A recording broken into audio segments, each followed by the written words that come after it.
Hi മക്കളെ, നമ്മൾ കഴിഞ്ഞ വീഡിയോയിലെ ലോ ഓഫ് കെമിക്കൽ കോമ്പിനേഷൻസിൻ്റെ ഭാഗമൊക്കെ കംപ്ലീറ്റ് ആയിട്ട് ഡിസ്കസ് ചെയ്തു. അതിലുള്ള കാര്യങ്ങൾ, അത് ബോർഡ് എക്സാമിന് ചോദിക്കുന്ന കാര്യം എന്നൊക്കെ പറഞ്ഞാൽ വളരെ ഇമ്പോർട്ടൻ്റ് ആണ് കേട്ടോ. ഇന്ന് നമ്മൾ ഡിസ്കസ് ചെയ്യാൻ പോകുന്നത് നെക്സ്റ്റ് ടോപ്പിക്കാണ് അറ്റോമിക് മാസ്, അതേപോലെ മോളിക്കുലാർ മാസ്. ആ ടേംസാണ് നമ്മൾ ഇന്ന് ഡിസ്കസ് ചെയ്യാൻ വേണ്ടിയിട്ട് പോകുന്നത്. അപ്പോൾ അതിൽ ആദ്യം ഞാൻ ഡിസ്കസ് ചെയ്യുന്നത് അറ്റോമിക് മാസ് ആണ്. അപ്പോൾ mass of an atom is expressed in relative mass. ഒരാറ്റത്തിൻ്റെ മാസ് നമ്മൾ റിലേറ്റീവ് മാസിലാണ് പറയുക, അതായത് മറ്റൊരാളുമായിട്ട് കമ്പയർ ചെയ്തിട്ടാണ് നമ്മൾ ജനറലി ഒരു ആറ്റത്തിൻ്റെ മാസ് എന്ത് ചെയ്യാറ്, പറയാറ്. Now it is known as atomic mass unit. അതിനെ വിളിക്കുന്ന പേരാണ് AMU, അല്ലെങ്കിൽ യൂണിഫൈഡ് മാസ് എന്ന് നമ്മൾ വിളിക്കും. റെഡി അല്ലേ? അപ്പോൾ അത് ഒന്നെങ്കിൽ ഇപ്പോൾ AMUലോ അല്ലെങ്കിൽ യൂണിഫൈഡ് മാസിലോ ആണ് എന്ത് ചെയ്യുക, കാണിക്കുക. ഇനി ശ്രദ്ധിച്ചോ, 1 AMU എന്ന് പറഞ്ഞു കഴിഞ്ഞാൽ 1/12 മാസ് ഓഫ് എ കാർബൺ 12 ആറ്റമാണ്. ഒരു കാർബൺ 12 ആറ്റത്തിൻ്റെ 1/12 മാസിന് നമ്മൾ വിളിക്കുന്ന പേരാണ് 1 AMU എന്ന് പറയുന്നത്. അപ്പം അങ്ങനെയാണെങ്കിൽ നമുക്ക് ഒരാറ്റത്തിൻ്റെ മാസ് കണ്ടുപിടിക്കാനുള്ള ഇക്വേഷൻ അറിയണം. മാസ് ഓഫ് 1 ആറ്റം എന്ന് പറഞ്ഞു കഴിഞ്ഞാൽ അറ്റോമിക് മാസ് ഡിവൈഡഡ് ബൈ 6.022 × 10⁻23 എന്ന് പറയുന്നത്. കാർബണിൻ്റെത് നമുക്കറിയാം 12 ആണ്. അപ്പോൾ നമുക്ക് മാസ് ഓഫ് 1 കാർബൺ ആറ്റം എന്ന് പറഞ്ഞു കഴിഞ്ഞാൽ എന്ത് വരും? നിങ്ങൾ പറഞ്ഞേ, മാസ് ഓഫ് 1 കാർബൺ ആറ്റം എത്രയാണ് വരിക? അയാളുടെ മാസിനെ 12 ഡിവൈഡഡ് ബൈ 6.022 × 10⁻23 എന്ന് ചെയ്താൽ പോരെ. അപ്പോൾ ഇതിൻ്റെ 1/12, അതായത് എനിക്ക് ഇവിടുന്ന് എഴുതാം 1 AMU is equal to 1/12 mass of a carbon 12 atom. അപ്പോൾ കാർബൺ 12 ആറ്റത്തെ നമ്മൾ എങ്ങനെ എഴുതുന്നു? 12 ഡിവൈഡഡ് ബൈ 6.022 × 10⁻23 എന്ന് എഴുതും. അപ്പോൾ 12 മർ ഗയാ. അപ്പോൾ ബാക്കി എന്തുണ്ട്?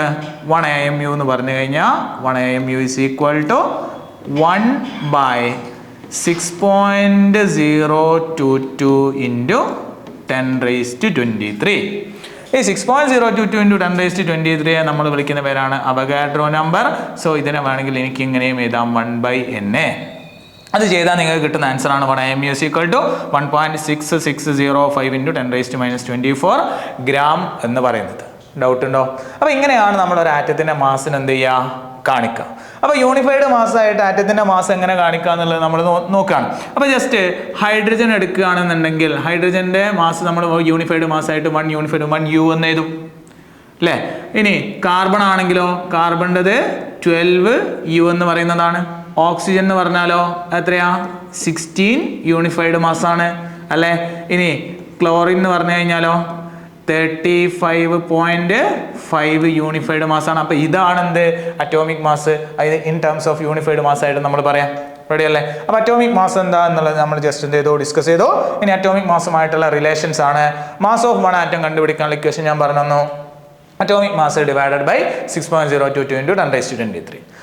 അപ്പോൾ ഇവിടെ മാസ് ഓഫ് 1 ആറ്റം എന്ന് പറയുന്നത് നമുക്കിപ്പോൾ കാർബണിൻ്റെതാണ് എങ്കിൽ തൊട്ട് മുമ്പ് ഞാൻ നിങ്ങൾക്ക് പറഞ്ഞു തന്നിട്ടുണ്ടായിരുന്നു. മാസ് ഓഫ് 1 കാർബൺ ആറ്റം എങ്ങനെ നമ്മളത് കണ്ടുപിടിക്കുക? അതിൻ്റെ അറ്റോമിക് മാസ് ഡിവൈഡഡ് ബൈ 6.022 × 10⁻23. ഇയാളെയാണ് നമ്മൾ സ്റ്റാൻഡേർഡ് ആക്കി എടുത്തത്. അതുകൊണ്ടാണ് അയാളുടെ മാസ് ഞാൻ ഡയറക്റ്റ് ഇവിടെ എടുത്തത്. റെഡി? അപ്പോൾ അറ്റോമിക് മാസ് ഡിവൈഡ് ബൈ 6.022 × 10⁻23 എന്ന് പറയും. അപ്പോൾ ഈ ഇക്വേഷനിൽ നിന്നും എനിക്ക് ഈ ഒരു 1/6.022 × 10⁻23 എന്ന് പറയുന്നത് വേണമെങ്കിൽ എങ്ങനെ പറയാം? 1 AMU എന്ന് പറയാൻ വേണ്ടിയിട്ട് പറ്റും. അപ്പോൾ അറ്റോമിക് മാസ് ഇൻറ്റു 1 AMU എന്ന് പറഞ്ഞു കഴിഞ്ഞാൽ അതെന്ത് കണ്ടുപിടിക്കാനുള്ള ഇക്വേഷനാണ്? മാസ് ഓഫ് 1 ആറ്റം കണ്ടുപിടിക്കാനുള്ള ഇക്വേഷനാണ്. റെഡി? ഇനി അറ്റോമിക് മാസ് കിട്ടണമെന്നുണ്ടെങ്കിൽ എന്ത് ചെയ്താൽ മതി? ഈ ഒരു 1 AMU എന്ന് പറയുന്നത് ഡിനോമിനേറ്ററിലേക്ക് കൊണ്ടുവന്നാൽ മതി.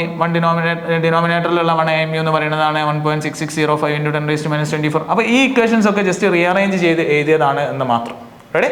ഇനി മാസ് ഓഫ് 1 മോളിക്യൂൾ എന്ന് പറഞ്ഞു കഴിഞ്ഞാൽ അവിടെ നമ്മൾ മോളിക്കുലാർ മാസിനെ 6.022 × 10⁻23 കൊണ്ട് മൾട്ടിപ്ലൈ ചെയ്താൽ മതി. റെഡി അല്ലേ? ഡൗട്ട് ഉണ്ടോ?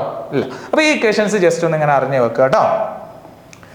അത് കഴിഞ്ഞാൽ നമുക്ക് നെക്സ്റ്റ് ഡിസ്കസ് ചെയ്യാനുള്ളത് ആവറേജ് അറ്റോമിക് മാസാണ്. ഇതൊന്ന് നിങ്ങൾ ശ്രദ്ധിക്കണം, ഇത് എക്സാമിന് പ്രോബ്ലം ചോദിക്കാറുണ്ട്. ഈ ആവറേജ് അറ്റോമിക് മാസ് നമ്മൾ യൂസ് ചെയ്യുന്നത് എപ്പോഴാന്ന് വെച്ച് കഴിഞ്ഞാൽ, നമുക്ക് റിലേറ്റീവ് അബണ്ടൻസ് ആണ് തരുന്നത് എങ്കിൽ, ഓക്കെ, ഇത്ര പെർസെൻറ്റേജ് ആള് പ്രസൻ്റ് ആണ്. ഐസോട്ടോപ്പ് എന്ന് പറഞ്ഞൊരു സംഭവമുണ്ട്, നിങ്ങൾ സ്ട്രക്ചർ ഓഫ് ആറ്റത്തിൽ കേട്ടിട്ടുണ്ടാവും. Atomic mass different mass number same atomic നമ്പറൊക്കെ വരുന്ന ആൾക്കാരാണ് നമ്മൾ എന്തെന്ന് വിളിക്കുക ഐസോട്ടോപ്പ് എന്ന് വിളിക്കാം അല്ലേ. നിങ്ങൾ കേട്ടിട്ടുണ്ടാവും പ്രോട്ടിയം, ഡ്യൂട്ടീരിയം, ട്രിഷ്യം അല്ലേ. 1H1, 1H2, 1H3 same atomic നമ്പറാണ്, ഡിഫറെൻറ്റ് മാസ് നമ്പറാണ്. അയാളെ നമ്മൾ എന്ത് വിളിക്കും? ഐസോട്ടോപ്പ് എന്ന് വിളിക്കും. അപ്പോൾ അങ്ങനെ ഐസോട്ടോപ്പ് തരികയാണെന്നുണ്ടെങ്കിൽ അപ്പോൾ അയാളുടെ റിലേറ്റീവ് അബണ്ടൻസ് നമുക്ക് തരികയാണ്. ഐസോട്ടോപ്പിന്റെ കേസിലാണ് നമ്മൾ മെയിനായിട്ട് ആവറേജ് അറ്റോമിക് മാസ് കണ്ടുപിടിക്കുക. അവൻ പെർസെൻറ്റേജ് അഥവാ റിലേറ്റീവ് അബണ്ടൻസ് ഈസ് ഗിവൺ. അപ്പോൾ എൻ്റെ കയ്യിൽ ആരുണ്ട്? ഐസോട്ടോപ്പ് ഉണ്ട്. ഐസോട്ടോപ്പ് എന്താണെന്നുള്ളത് ഞാൻ പറഞ്ഞു, same atomic number, different mass number. അപ്പോൾ ഈ ഒരു എ എന്ന് പറഞ്ഞ ഐസോട്ടോപ്പാണ് എൻ്റെ കയ്യിലുള്ളത്. എ എന്ന് പറയുന്നതിൻ്റെ മാസ് M1 തന്നു, രണ്ടാമത്തേത് മാസ് M2 എന്ന് തന്നു. ആ M1 എന്ന് പറഞ്ഞ ആള് M1 മാസുള്ള എ എന്ന് പറഞ്ഞ ഐസോട്ടോപ്പിന്റെ പെർസെൻറ്റേജ് X ആണ്. ദെൻ M2ൻ്റെ എത്രയാണ്? Y ആണ്. അങ്ങനെയാണെങ്കിൽ ഈ പെർസെൻറ്റേജും ഐസോട്ടോപ്പും തന്നു കഴിഞ്ഞാൽ, ഐസോട്ടോപ്പിന്റെ മാസ് തന്നു കഴിഞ്ഞാൽ അറ്റോമിക് മാസ് കണ്ടുപിടിക്കാനുള്ള ഇക്വേഷൻ ആണ് M1 × X + M2 × Y / X + Y എന്ന് പറയുന്നത്. അപ്പോൾ ഇതെങ്ങനെ ജസ്റ്റ് ഒരു ഇക്വേഷനിൽ അപ്ലൈ ചെയ്യാന്നുള്ളത് ഞാൻ കാണിച്ചു തരാം. നിങ്ങൾക്ക് ഐസോട്ടോപ്പ് തരുന്നത് ഇവിടെ ക്ലോറിൻ്റെതാണെന്ന് വിചാരിച്ചോ. ക്ലോറിൻ്റെ ഐസോട്ടോപ്പ് നിങ്ങൾക്ക് തരാണ്. ക്ലോറിന് 2 ഐസോട്ടോപ്പ് ആണുള്ളത്. ഒന്ന് 35 ആണ്, ക്ലോറിൻ 35ഉം മറ്റൊന്ന് ക്ലോറിൻ 37ഉമാണ്. അപ്പോൾ ശ്രദ്ധിക്കടാ, ഈ 35 എന്ന് പറയുന്ന ക്ലോറിൻ 35 ഐസോട്ടോപ്പ് 75% പ്രസന്റ് ആണ്. ദെൻ 37 എന്ന് പറയുന്നത് 25% ആണ് പ്രസന്റ് ആയിട്ടുള്ളത്. അപ്പോൾ അങ്ങനെയാണ് എങ്കിൽ ഇങ്ങനെ തന്നു കഴിഞ്ഞാൽ നമ്മൾ എങ്ങനെ അറ്റോമിക് മാസ് കണ്ടുപിടിക്കും? നോക്കിക്കോ, ഇത് ഈ 35 എന്ന് പറയുന്നത് M1 അല്ലേ മക്കളെ, ഈ 37 എന്ന് പറയുന്നത് M2 അല്ലേ. അത് എവിടെ നിന്ന് കിട്ടി? ഇതാ മോളത്തെ ഈ ഒരു ടേബിളിൽ നിന്ന് കിട്ടി. ഈ 75 എന്ന് പറയുന്നത് ആരാണ്? X ആണ്. 25 ആരാണ്? Y ആണ് അല്ലേ. അപ്പോൾ ഇത് ഈ M1ഉം M2ഉം Xഉം Yയും കിട്ടിക്കഴിഞ്ഞാൽ ഈ ഇക്വേഷനിൽ കൊടുത്താൽ മതി. അപ്പോൾ കൊടുത്തേ M1 എന്ന് പറഞ്ഞാൽ എത്രയാണ്? 35 ആണ്. അപ്പോൾ 35 ഇൻറ്റു വൈറ്റിൽ ചെയ്താൽ അല്ലേ കാണാൻ കുറച്ചുകൂടി നല്ലത്. നോക്കിക്കോ, 35 ഇൻറ്റു എത്ര പെർസെൻറ്റേജ് ഉണ്ടടാ? 35 75% ഓ. സോ 35 × 75 പ്ലസ് M2 എന്ന് പറഞ്ഞാൽ 37 ആണ്. 37 × 25 ഓൾ ഡിവൈഡഡ് ബൈ എത്ര വരും? 75 പ്ലസ് 25. അപ്പോൾ ഇത് ചെയ്ത് കഴിഞ്ഞാൽ ടോട്ടൽ ഡിനോമിനേറ്ററിൽ 100 ആണ്. ഇത് മൾട്ടിപ്ലൈ ചെയ്ത് കഴിഞ്ഞാൽ നമുക്ക് കിട്ടുന്നതാണ് മക്കളെ 35.5 എന്ന് പറയുന്നത്. റെഡി അല്ലേ? അപ്പോൾ ഈ ക്ലോറിൻ്റെ ആവറേജ് അറ്റോമിക് മാസ് ആണ് നമ്മൾ പഠിച്ചിട്ടുള്ള 35.5 എന്ന് പറയുന്നത്. ക്ലിയർ? അപ്പോൾ അതിങ്ങനെയാണ് കിട്ടിയത് എന്നുള്ളത് നിങ്ങൾ മനസ്സിലാക്കുക. ഓക്കെ അല്ലേ? സെറ്റ് അല്ലേ?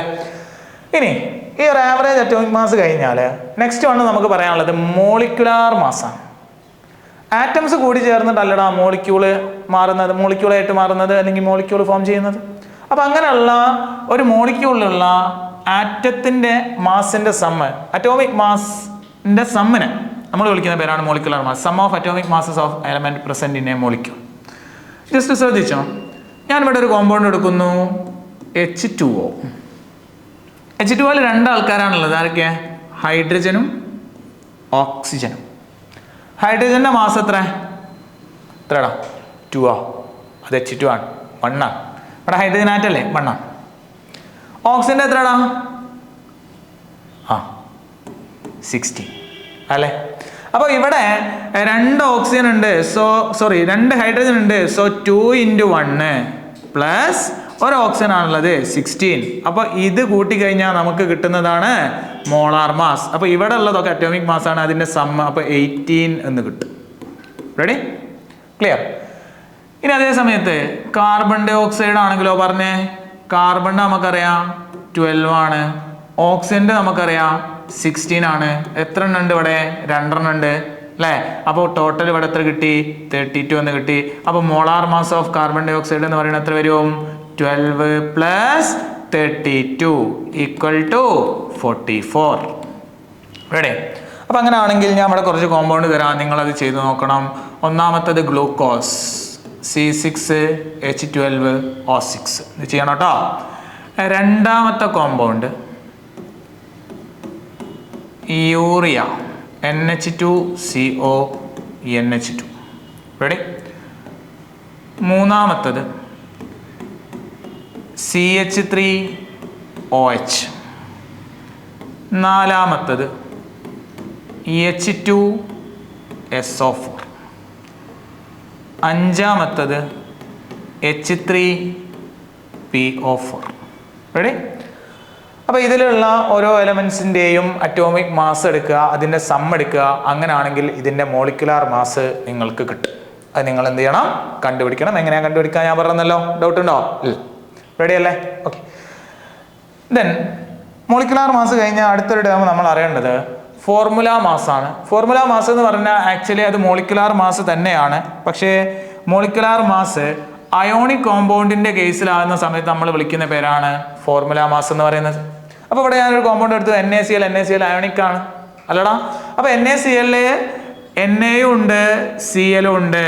അപ്പോൾ എന്താണ് Clന്റെ മാസ് വരിക? നമ്മൾ പഠിച്ചു 35.5 ആണ്. സോഡിയത്തിന്റെ എത്രയാണ്? 23 ആണ്. അപ്പോൾ ഇങ്ങനെയാണെന്നുണ്ടെങ്കിൽ ഇതിന്റെ അറ്റോമിക് മാസിന്റെ സം എടുത്ത് കഴിഞ്ഞാൽ ഇവിടെ നമുക്ക് കിട്ടുന്നതാണ് മോളിക്കുലാർ മാസ് ആണ്. ആ മോളിക്കുലാർ മാസ് അയോണിക് കോമ്പൗണ്ടിന്റെ കേസിൽ നമ്മൾ വിളിക്കുന്ന പേരാണ് ഫോർമുല മാസ്. അപ്പോൾ പറഞ്ഞ എത്ര ഉണ്ടാവൂടാ? Sodium 23 plus chlorine 35.5. So total എത്ര വന്നു? 58.5 എന്ന് വന്നു. ഡൗട്ട് ഉണ്ടോ? റെഡി? അപ്പോൾ ഇങ്ങനെയാണ് നമ്മൾ ഈ ഒരു കോമ്പൗണ്ട് ചെയ്യാം. അങ്ങനെയാണെങ്കിൽ നിങ്ങൾ എന്ത് ചെയ്യണം? ഈ ഒരു കോമ്പൗണ്ടിൻ്റെ നിങ്ങൾ കണ്ടുപിടിക്കണം. CaCl2, അതേപോലെ തന്നെ മറ്റൊന്ന് EmgCl2. ഇതൊന്നാമത്തത്, ഇത് രണ്ടാമത്തത്. ഇത് നിങ്ങൾ കണ്ടുപിടിക്കൂലേ? കാരണം ഇത് അയോൺസ് ആണ്, അയോണിക് കോമ്പൗണ്ട് ആണ്. അപ്പോൾ ഇതിൻ്റെ കേസിൽ ഓരോന്നും എടുത്ത് സം ചെയ്ത് കഴിഞ്ഞാൽ അയാളുടെ ഫോർമുല മാസ് കിട്ടൂലേ? അപ്പോൾ ഇത്രയാണ് അറ്റോമിക് മാസ്, മോളിക്കുലാർ മാസ്, അതേപോലെ തന്നെ ഫോർമുല മാസ്, ഇതിൻ്റെയൊക്കെ കേസിൽ നമുക്ക് ഡിസ്കസ് ചെയ്യാനുള്ളത്. അപ്പോൾ നമുക്ക് മറ്റൊരു വീഡിയോയിൽ അടുത്ത ടോപ്പിക്കുമായിട്ട് കാണാം. ഇതുവരേക്കും ബൈ.